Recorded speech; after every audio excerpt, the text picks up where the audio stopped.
त्या दिवशी नवऱ्यावर संकट येतं तेव्हा हातातल्या बांगड्या पाठीमागं सारून खंबीरपणानं लढते, त्या दिवशी तीच आई जगदंबा होते, हे लक्षात राहू द्या.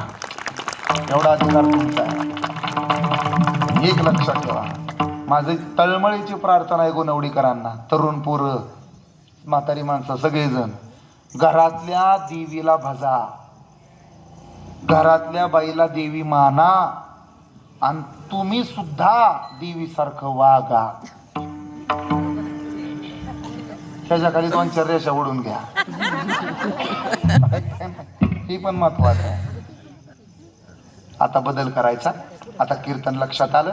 ज्ञान पाहिजे, अभ्यास करायचा. पैसा पाहिजे, उद्योग करायचा. आरोग्य पाहिजे, व्यायाम करायचा. आणि समाधान पाहिजे, डोळे झाकून परमार्थ करायचा. वारकरी संप्रदायातले 5 देव, त्याला देव पंचायतन म्हणतात.